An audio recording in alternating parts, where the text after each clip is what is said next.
نحمده ونصلي على رسوله الكريم اما بعد فاعوذ بالله من الشیطان الرجیم بسم اللہ الرحمن الرحیم لقد خلقنا الانسان فی احسن تقویم صدق اللہ العظیم۔ الحمدللہ الحمدللہ الحمدللہ، شکر ہے پاک پروردگار کی پاک ذات کا کہ جس کے قبضہ قدرت میں ہماری جان ہے، جو زمین و آسمان کا مالک ہے اور جس کی حکومت میں کائنات کی ہر چیز جس کے تسخیر میں ہے، اور ہمیں فخر ہے کہ ہم اس رب کے ماننے والے ہیں جو رب العالمین ہے، اور اس پہ فخر ہونا بھی چاہیے کہ ہم اس کائنات کے اتنے خداؤں میں سے کہ جہاں پہ ہندوستان میں 33 کروڑ خداؤں کی پوجا ہوتی ہے، کہ ہم بر صغیر ہندوستان اور پاکستان کی جو سرزمین ہے، اس سرزمین میں رہتے ہوئے اولیاء اللہ کی نسبت کے طفیل ہم ایک ایسے خدا کو ماننے والے ہیں کہ جس کا عقل اور شعور سے بالاتر ہونا اس کی سب سے بڑی توحید ہے، اور الحمدللہ الحمدللہ ہم اس نبی آخر الزمان کے ماننے والے ہیں کہ جو اس پوری کائنات میں تمام انبیاء کا سلطان اور اللہ کا محبوب ہے۔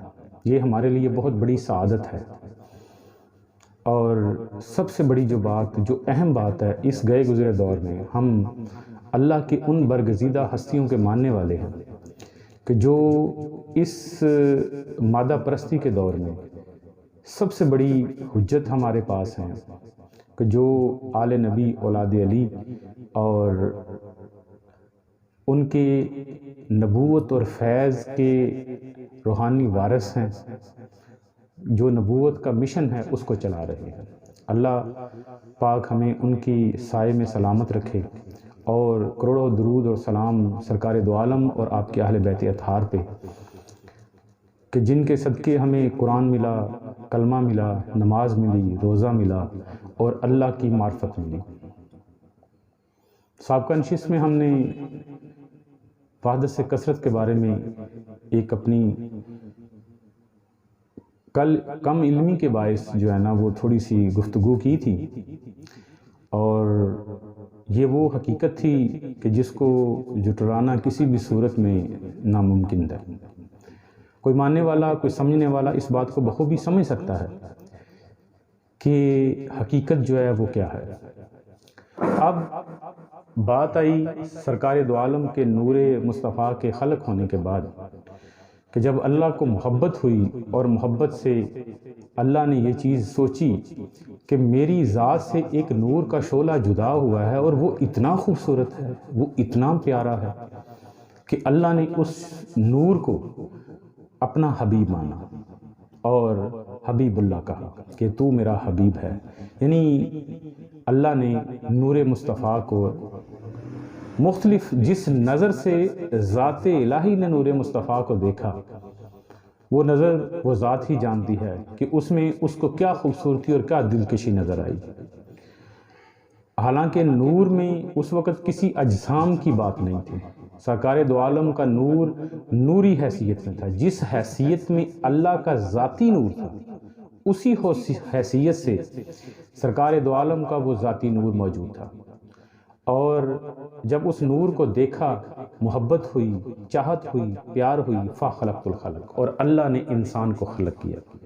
اب انسان کے جو تخلیقی مراحل ہیں اس کو یہ بڑی پیچیدہ اور بڑی تفصیلی گفتگو ہے، جس کو ہم چند منٹوں میں اس کا اندازہ نہیں کر سکتے، نہ اس کو سمجھ سکتے ہیں، کہ قرآن میں اللہ نے انسان کی تخلیق کے بارے میں بہت ساری باتیں مختلف مقام پہ مختلف بات کی ہے۔ اب سمجھنا تو ہر انسان نے اپنی عقل اور سمجھ کے مطابق ہے، لیکن اللہ تبارک و تعالیٰ نے قرآن میں جس آیت کی میں نے تلاوت کی ہے کہ ہم نے انسان کو البتہ تحقیق لقد خلقنا الانسان فی احسن تقویم، کہ البتہ تحقیق ہم نے انسان کو بہت احسن طریقے سے تخلیق کیا ہے، یعنی اس کے تکوینی مراحل جو ہیں وہ بہت ہی خوبصورتی سے ہوئے۔ اب اس چیز پہ اگر ہم توجہ کریں، دیکھیں کہ اللہ نے قرآن پاک میں انسان کی جو ظاہری وجود ہے اس کے بارے میں تخلیقی مراحل بہت زیادہ ہے. یعنی ایک طرف اللہ فرما رہا ہے کہ ہم نے بڑے خوبصورت اور آسان طریقے سے اس انسان کو خلق کیا. اب دوسری جگہ پہ اللہ نے فرمایا هل اتاک علی الانسان حین من الدہر لم یکن شیئا مذکورا، کہ انسان پہ ایک ایسا وقت گزرا ہے کہ جب یہ قابل ذکر چیز نہ تھی. اور ایک جگہ پہ اللہ فرماتا ہے قرآن پاک میں کہ انسان کو نطفہ امشاج یعنی دوہرے نطفے سے خلق کیا. اب یہ نطفہ امشاج کی جب بات آتی ہے تو ہم اس کو مادی وجود کی جو تخلیق ہے، جو ایک اس کائنات کی ایک طریقہ ہے، رسم ہے تخلیق انسان کا، اس کو ہم اس زمرے میں لیتے ہیں. لیکن انسان کا وجود، اس چیز کو سمجھنے کے لیے ہمیں سب سے پہلے اس چیز کا اندازہ لگانا پڑے گا، اس چیز کو سوچنا پڑے گا، سمجھنا پڑے گا کہ انسان کا جو یہ ظاہری وجود ہے یہ کس چیز پہ مشتمل ہے. آیا کہ اللہ نے جو آسم طریقے کی تخلیق کی بات کی ہے، تکوینی مراحل کی بات کی ہے، وہ انسان کا وجود ظاہر ہے. اور اگر انسان کا وجود ظاہر کی بات ہے تو پھر وجود باطن کس چیز کو کہتے ہیں. یعنی انسان نے جب اپنی تخلیق کی بات کو سمجھنا ہے تو پھر انسان کے ظاہر اور باطن، ان دونوں چیزوں کو ہمیں اچھی طرح سے سمجھنا چاہیے. ان کو مختلف طریقے سے صوفیاء نے فرمایا ہے، قرآن نے بتایا ہے. یعنی قرآن میں انسان کی تخلیق کی مختلف طریقے سے بات ہوئی ہے. اب ہم دیکھیں کہ اللہ نے انسان کو یہ چیز فرمائی ہے کہ احسن طریقے سے بھی پیدا کیا ہے، اور دوسری طرف اللہ فرما رہا ہے کہ ایک وقت ایسا انسان پہ گزرا جب یہ قابل ذکر چیز نہ تھی، اور دوہرے نطفے سے، نطفہ امشاج سے ہم نے اس نطفے کی، اس انسان کی تخلیق کی.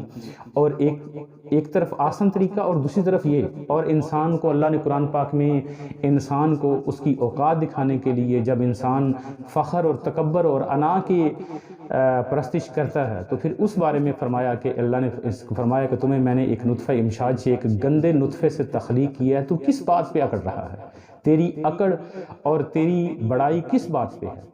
یعنی اگر انسان سوچے کہ میرا وجود تو ظاہری وجود جو ہے وہ تو ایک دوہرے نطفے سے، اپنے ماں باپ کے توسل سے ہم دنیا میں آئے، لیکن اللہ کہہ رہا ہے میں نے بڑے خوبصورت طریقے سے انسان کی تخلیق کی ہے. اب اس کو سمجھنے کے لیے ہمیں مختلف طریقوں سے احادیث کا اور روایات کا، اور سب سے پہلے جب انسان کی تخلیقی مراحل کو جاننا ہے تو پھر اس کے لیے انسان کو تھوڑا سا ذہن کو کھلا کرنا پڑے گا. اپنے ذہن کو جو ایک چھوٹے برتن کی مانند ہے کہ جس میں زیادہ چیز نہیں آ سکتی، ہم اللہ کو سمجھنے کی کوشش کرتے ہیں، سرکار دو عالم کو سمجھنے کی کوشش کرتے ہیں، اور کہتے ہیں کوئی بشر کہتا ہے، کوئی نور کہتا ہے، کوئی کسی طریقے سے کہتا ہے. لیکن جب اس چیز کو ہم سوچ لیں صاحبان، آپ کی بارگاہ میں ایک بات، بڑی میں نازک بات کرنے جا رہا ہوں کہ جب اللہ نے اپنے محبوب کو اپنا محبوب کہا، اپنے محبوب پہ کسی چیز کی نکتہ چینی نہیں کی، نہ اس کے نور ہونے پہ، نہ اس کے بشر ہونے پہ.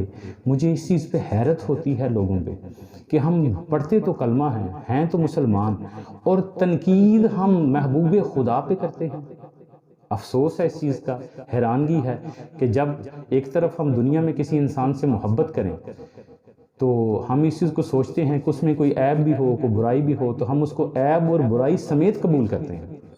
لیکن جو کائنات کا محبوب ہے، جو مقصود کائنات ہے، جس کے لیے کائنات تخلیق ہوئی ہے، جب اس کی ذات کی باری آتی ہے تو ہم اس پہ تنقید کرتے ہیں، وہ نور ہے، وہ بشر ہے، وہ ایسے تھے، وہ ویسے تھے. وہ جیسے بھی تھے صاحبان، وہ محبوب خدا تھے.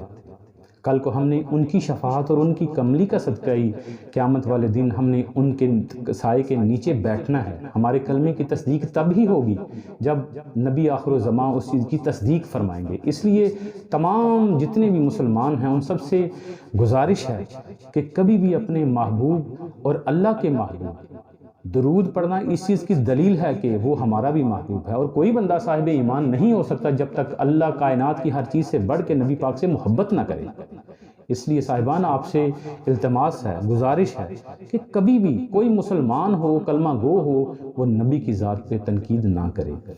اور یہ گزارش ہے، کوئی نبی کو جیسا بھی سمجھے، نبی سمجھے، محبوب خدا سمجھیں. جب اللہ کا کوئی محبوب ہو، اللہ کو کوئی پیارا ہو، تو پھر اس پہ تنقید کرنا ایسے ہی جیسے ہم اللہ پہ تنقید کر رہے ہیں. اس لیے اپنی زبانوں کو بند رکھنا چاہیے. یہ تو وہ بارگاہ ہے کہ اللہ نے قرآن پاک میں فرمایا کہ میرے نبی کی آواز سے اپنی آواز کو پست رکھو. یہ نہ ہو کہ تمہارے اعمال جو ہیں وہ ضائع ہو جائیں اور تمہیں خبر بھی نہ ہو۔ یہ تو ذات وہ فرما رہی ہے کہ ان کی بارگاہ میں اگر عرض کرنی ہو، کوئی گزارش کرنی ہو تو پھر صدقہ دے کے جائے۔ یہ قرآن ہمیں بتا رہا ہے، طریقہ اللہ بتا رہا ہے اپنے محبوب سے نطق کرنے کا، بات کرنے کا۔ تو پھر ہم کس طرح بے باک ہو کے اس کی ذات پہ گفتگو کرتے ہیں، کیسے کہتے ہیں وہ بشر ہے، وہ نور ہے، وہ جو بھی ہے، وہ جس حالت میں بھی ہے۔ ہمارا ایمان کا تقاضا یہ ہے کہ ہم ان سے محبت کریں، ان سے پیار کریں، اور ان کی وجہ سے ہی آج ہمارا ہونا ہے۔ اس لیے میرا موضوع یہ نہیں تھا، لیکن بات کرتے کرتے بیچ میں بات آ گئی اور میرے ایمان نے گوارا نہیں کیا کہ میں اس چیز کو اس سے ایسے ہی گزر جاؤں۔ بات انسان کی ہو رہی تھی، تو ہم انسان کا یہ جو ظاہری وجود ہے، یہ وجود بیسیکلی ایک لباس ہے۔ یہ آگ پانی مٹی ہوا کا ظاہری پتلا ہے، لیکن اس سے پہلے انسان کی تخلیق ہو چکی ہے۔ یہ تو ایک لباس ہے، یعنی انسان کا جو وجود ظاہر ہے یہ تو نطفہ امشاج سے خلق ہوا ہے، لیکن اس کو سمجھنے کے لیے کہ انسان کے باطن میں کیا ہے، انسان کے اندر کس چیز کی کون کون سی چیز ہے۔ اس کائنات کو کائنات کبریٰ کہا گیا ہے، اور یہ جو وجود ہے اس وجود کو کائنات صغریٰ کہا گیا ہے۔ یہ چھوٹی کائنات ہے، اور اقرا کتابی کا قرآن میں حکم ہوتا ہے کہ اپنی کتاب کو پڑھ۔ یعنی انسان کی یہ جو کائنات ہے، یہ وجود ہے، اس وجود کو سمجھنا سب سے پہلے ضروری ہے۔ باہر کی ساری چیزیں تو انسان جانتا ہے، لیکن اپنے وجود کی جو سب سے قریب چیز ہے اس کو انسان جانے نا، اس کو سمجھے نا، کہ کیسے ہم نبی کو تخلیق سمجھ سکتے ہیں، کیسے اس کائنات کی تخلیق کا اندازہ لگا سکتے ہیں، جب تک انسان کو اپنی تخلیق کا پتہ نہ ہو، جب تک انسان اس چیز کو نہ سمجھے کہ میں کیا ہوں، میں کس مقصد کے لیے آیا ہوں، میں کیسے بنا ہوں، میرے وجود کے اندر کیا وجود ہے۔ جب میں سوتا ہوں تو میرے وجود کی حالت یہ ظاہری وجود بھی سو جاتا ہے، کیا میرے اندر کا جو باطن کا وجود ہے وہ بھی سوتا ہے؟ جس وجود سے ہم خواب دیکھتے ہیں، آخر وہ بھی تو وہی وجود ہے۔ یہ وہ وجود ہے جس وجود کو، جو خواب والا وجود ہے، جب اللہ کو اپنے محبوب سے محبت ہوئی، اللہ کو اپنے محبوب سے پیار ہوا، تو پھر اللہ نے فرمایا کہ اللہ نے نور مصطفیٰ سے کائنات کو خلق نہیں کیا صاحبان، اللہ نے خلق کیا اپنے صفاتی نور سے۔ یہ تو بات ذاتوں کی ہے کہ اللہ نے اپنی ذات سے اپنے محبوب کی ذات کو جدا کیا اور اپنا محبوب کہا، لیکن ہم جیسے اور آپ جیسے جو عام لوگ ہیں، ان کو اللہ نے خلق کیا اپنے صفاتی نور سے، اپنے صفاتی اسم سے۔ جو اللہ نے 99 صفات فرمائی ہیں وہ ساری کی ساری انسان کے اندر موجود ہیں۔ جیسے حدیث قدسی فرمایا تھا، کنت کنزا مخفیا فاردت ان اعرف فخلقت الخلق، یعنی انسان کو اللہ نے خلق کیا کس لیے؟ ان عرفا، اپنی معرفت کے لیے، اپنی پہچان کے لیے، اپنی ذات کے لیے، اپنے ذات خداوند نے اپنی معرفت کے لیے انسان کو تخلیق کیا۔ اور ہم دنیا میں آ کے کس چیز کی پیروی کر رہے ہیں؟ کیا ہم معرفت خدا سے آگاہ ہیں؟ ہمیں اس چیز کو سوچنا پڑے گا، ہمیں اس چیز پہ خیال کرنا پڑے گا، آیا کہ ہم نے ساری زندگی جو گزاری ہے اور جو آگے گزار رہے ہیں وہ کس مقصد کے تحت گزار رہے ہیں؟ آیا کہ ہم جو اللہ نے جس مقصد کے لیے ہمیں تخلیق کیا ہے، تو کیا ہم اس مقصد کو حاصل کر رہے ہیں؟ یہ بات بڑی سوچنے والی ہے، یہ نکتہ بڑا قابل غور ہے۔ کیا ہم اپنی زندگی کا مقصد حاصل کر چکے ہیں؟ ہمیں اس چیز کا اندازہ ہے کہ کیا ہم جیسے انسان صبح اٹھتا ہے، پیدا ہوتا ہے، مر جاتا ہے، صبح جاتا ہے، کام پہ جاتا ہے، رزق لے کے آتا ہے، اپنے گھر میں اپنے بچوں کو پالتا پوستا ہے، کیا یہی انسان کا مقصد ہے؟ یہ بڑی قابل غور اور قابل فکر بات ہے کہ ہم اس چیز کو سوچیں کہ ہمارا مقصد یہی تھا۔ جب سب انسانوں کا مقصد یہی تھا تو پھر جانور بھی تو یہی کام کرتے ہیں۔ گائے بھینس ہم جن کو رکھتے ہیں وہ کھانا کھاتے ہیں، بچے پیدا کرتے ہیں، اور کیا کرتے ہیں؟ ہمیں دودھ دیتے ہیں معاوضے کی صورت میں۔ انسان جانوروں کی خدمت کر رہا ہے، کیا یہ انسانیت ہے؟ انسان کا مطلب ان سے نکلا ہے، انسان ان سے نکلا ہے، ان کا مطلب محبت ہے۔ جب جس انسان کی تخلیق کا مقصد ہی محبت ہے، جس کی تخلیقی بنیاد ہی محبت ہے، اللہ کو محبت ہوئی اپنے محبوب سے، فخلقت الخلق، اور اس نے مخلوق کو خلق کیا اپنے صفاتی اسم سے، اپنے صفاتی نور سے، ساری مخلوق کو خلق کیا۔ اور ساری مخلوق، ابھی یہ وجود کی بات نہیں صاحبان ہو رہی، ابھی یہ وجود ظاہر کی بات نہیں ہو رہی، انسان کے وجود کے اندر جو اصل موجود ہے، جو اصل انسان موجود ہے، ہم اس انسان کی بات کر رہے ہیں۔ یہ ظاہری وجود جو میرا بیٹھا ہوا ہے، ہم اس وجود کی بات نہیں کر رہے۔ ابھی اس وجود کی تو تخلیق ہی نہیں ہوئی، ابھی تو نہ آگ تھی، نہ پانی تھا، نہ مٹی تھا، کچھ بھی قائم نہیں تھا۔ اللہ نے صرف ارادہ کیا اور مخلوق کو خلق کیا، اور اس نوری مخلوق کو خلق کیا عالم ارواح میں۔ اب ہم نے دیکھنا ہے یہ احسن تکوین جس کو ہم سوچ رہے ہیں کہ کتنے خوبصورت احسن طریقے سے اللہ نے جس انسان کو خلق کیا، وہ یہ انسان کا وجود ظاہر ہے یا وجود باطن ہے؟ ہم کس چیز کو سوچ رہے ہیں؟ نطفہ امشاج سے جس وجود کو خلق کیا، کیا وہ احسن تکوین ہے یا وہ احسن تکوین ہے؟ تکوینی مراحل سے گزرا ہے کہ جب اللہ کو اپنے محبوب سے محبت ہوئی، پیار ہوا، اور اس پیار کی صورت میں حضرت انسان کی تخلیق ہوئی، اور یہ تھی وہ روحانی تخلیق، یہ روحانی وجود جو اس جہان کا نہیں ہے، جو وہ اس ذات سے ہے، جو اللہ کا صفاتی نور ہے۔ ہم ذاتی نور سے پیدا نہیں ہوئے، ہم صفاتی نور سے پیدا ہوئے ہیں۔ اللہ کی جو ہمارے وجود کے اندر نفس ہے، جو جان ہے، ابھی جہان پیدا ہونا ہے، ابھی جہان نے بننا ہے، ابھی کائنات تخلیق ہونی ہے، ابھی آسمان اور زمین کو اللہ نے پھاڑ کے جدا کرنا ہے۔ ابھی تو نہ وہ جو بگ بینگ کا اس کائنات میں جو سائنٹسٹ ہے، جو انگریز ہیں، جو سائنسدان ہیں، وہ سوچتے ہیں، یورپ سوچتا ہے کہ یہ بگ بینگ سے یہ کائنات کا آغاز ہوا۔ ابھی تو وہ کچھ بھی نہیں تھا، کوئی چیز بھی موجود نہیں، لیکن اللہ نے انسان کو خلق کیا اور فرشتوں سے جو مشورہ لیا گیا، یہ اس وقت کی بات ہے، اس جہان سے پہلے کی بات ہے۔ لیکن محبوب خدا کی جب بات آتی ہے، ان کے نور کے تخلیق کی بات آتی ہے، تو پھر یہ بہت اوپر کی بات ہے۔ اس چیز کو ہمیں سوچنا پڑے گا کہ ہمیں اس چیز کا خیال رکھنا پڑے گا کہ جس مقصد کے لیے انسان کی تخلیق ہو رہی ہے، کیا ہم اسی مقصد کے تحت چل رہے ہیں؟ اصل مقصد جس کو ہم سورۃ فاتحہ میں صراط مستقیم مانگتے ہیں، کیا دیکھیں ہم صراط مستقیم پہ چل رہے ہیں؟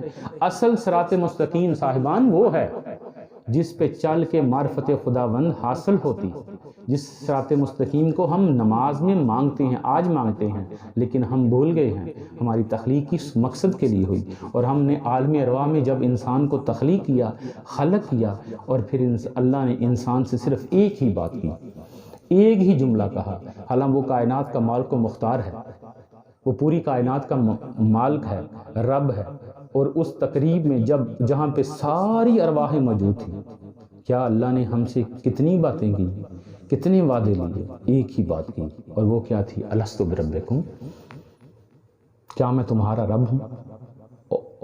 دیکھنے والی اور سوچنے والی اور سمجھنے والی بات یہ ہے کہ اتنا بڑا سٹیج ہو، اتنی بڑی پلیٹ فارم ہو جس پہ انبیاء ہوں، صوفیاء ہوں، صلحاء ہوں، تمام اولیاء اللہ ہوں، کائنات کے عام اور خاص انسان ہوں، ان سب کے سامنے اللہ صرف ایک جملہ بولتا ہے، تمام روحوں کے سامنے آ کے۔ اب یہ بات کہنی بڑی مشکل ہے کہ کس نے کیا دیکھا۔ اس عالم ارواح کی جب بات ہوئی تو پھر مختلف بزرگوں نے مختلف باتیں کی، اس لیے ہم اس چیز پہ یہ نہیں کہہ سکتے کہ آپ نے کیا دیکھا، میں نے کیا دیکھا، اور سرکار دو عالم نے کیا دیکھا، جناب غوث پاک کی روح نے کیا دیکھا، سلطان العارفین برہان واصلین کی روح نے کیا دیکھا۔ یہ چیز ہمیں سمجھنی پڑے گی، اور یہ عقل سے نہیں صاحبان سمجھی جا سکتی، کیونکہ یہ عقل کے خلق ہونے سے پہلے کی باتیں ہیں۔ ہمیں اس چیز کو سوچنا پڑے گا۔ اللہ پاک ہم سب پہ اپنا رحمت اور فضل فرمائے، اور ہمیں حقیقی گفتگو اور تخلیق انسان کے حوالے سے ہمیں سچ اور حق سمجھنے کی توفیق عطا فرمائے۔ وما علینا الا البلاغ المبین۔